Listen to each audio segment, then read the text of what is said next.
Wennyukidde olunaku olwaleero nga waliwo abasajja babiri abattiddwa mu bukambwe bw'ekitalo n'abatuuze abadde bataamyukira enjuki enkoneko ejjinja okuva ku kyalo ekiyitibwa eky'Enkaiza ekisangibwa mu ggombolola y'e Nabukalu eyo mu disitulikiti y'e Bugiri nga tukitegeddeko nti bano basangiddwa nga baliko ente nga baliko embuzi eziwera ddala 10 ezigamba okuba nti zibadde zibbiddwa ze babadde basibye ku pikipiki ekika kya Bajaj Boxer ebaddeko enamba eza Kenya namba KMFJ 0M8H era nga kigamba okuba nti abatuuze kyekibajja mu mbeera ne balooka bakakkanako ne bakuba emigo egyo batiddewo. Poliisi etuuse omufo kino Bunambiro emirambo gyombi n'egijjawo n'egitwala mu ggwanika ly'eddwaliro ekkulu ery'e Bugiri okwongera okwekebejjebwa ng'erina okubuliza ku nsonga eno bwe kukyagenda mu maaso. Abamu ku batuuze n'abakulembeze mu kitundu kino boogeddeko n'owa Nabbasa Nayigaga Nasim ne balooka babaako bwe batangaazizza. Kansala ow'omuluka ogw'Enkaiza mu ggombolola ya Nabukalu Bugiri disitulikiti olunaku lwaleero obukyesiisa obwire bwaleero abantu ab'Enkaiza abataka baife batakira amateeka mu ngalo baba nga bagwire ku bavubuka ababiri abateeberezebwa okuba nti bayibye embuzi ng'ate era abadaagaine nabo embuzi editeeberezebwamu okuwera nga 8 ne batazeeku emitwe nga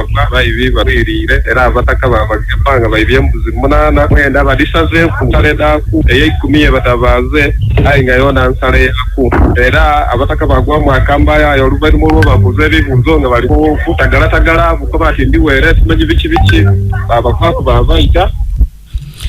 Kakati ogweziganyizaamuko ne ssentebe w'Eruse ey'okubiri ow'omuluka oguyitibwa Nkaiza mu ggombolola lino erya Nabukalu mu disitulikiti eno ono nga Kizito Hussein n'alooka ategeeza omusasi wa leediyo eno Nayigaga Nasim ng'agamba nti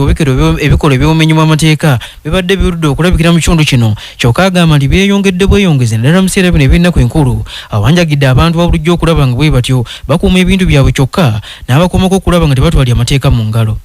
Ekikanga wano abataka bagwire kubayi babayita babiri senta yange embuzi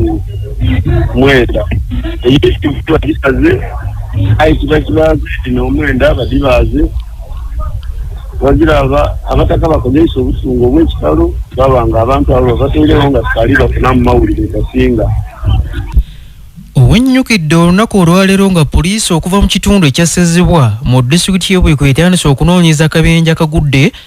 mu kitundu ekimanyiddwa nga Bwolya ekisangibwa mu ggomba y'Engogwe mu disitulikiti y'Ebuyikwe ku luguudo oluva Ennyingo okudda e Katosi era nga tutegeddeko nti akabenje kano kabaddemu emmotoka eya bbaasi yeerindigudde ennoma y'ekigo oluvannyuma olw'okulemererwa okuba nga bwetyeweete koona eno ery'e Bwolya. Emmotoka eno namba UAS 822H kigamba okuba nti ebaddeko abantu abadde badda mu bitundu ebya Soroti nga bava mu Kampala era okusinza ku mawulire agaviira ogalaga abantu 9 be bakoseddwa ne balooka baddusibwa mu malwaliro ag'enjawulo okusobola okufuna obujjanjabi ng'ebasiba bikutuka. Omwogezi wa poliisi okuva mu kitundu kino ekyasezebwa omukyala Helen Butooto akasizza akabenje kano ng'agamba ne poliisi mu kiseera kino etandise okukola ogwayo. Ngeno basi ya kampuni etegerekesenga Goglon kampuni era nga mugobi waayo tetunamafunayo mukwatako wabula kigambibwa nti basi eno kika kya Isuzu ebadde basides ze Kampala ngedda esoroti wabula we yatuse e Bwoya mugoba waayo n'alemerera okugiyisa ku koona okakana nga etomedde pavement era oluvannyuma basi eno yeewunziseemu ne abasaabaze 10 ne bafuna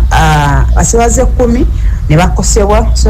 mugoba waayo yesobodde okugiddukamu wabula bano bakoseddwa bo badusiddwa mu ddwaliro Kawolo okufuna obujjanjabi era nga omugoba waayo poliisi eri ku muyigo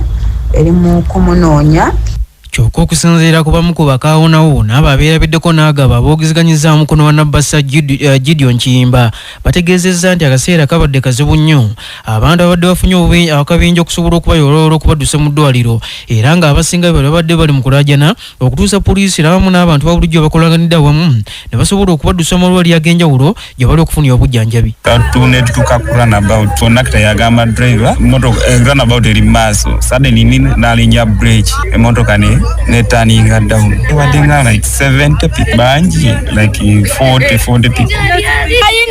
abayinula tusaba mujje mulabe awantu wano wafunda e Bwoya bwotunulira omusajja agenda kuleta emmotoka nene wawetera wafunda nnyo lawundi mwagikola awantu wabi nnyo ate nga temutereezezaawo tubadde tusaba mujje mutuyambe awantu wano wabi kati abantu bonna babadde mu basi kabuze kata bafe bonna bali ku malwaliro tetumanyi oba banawona.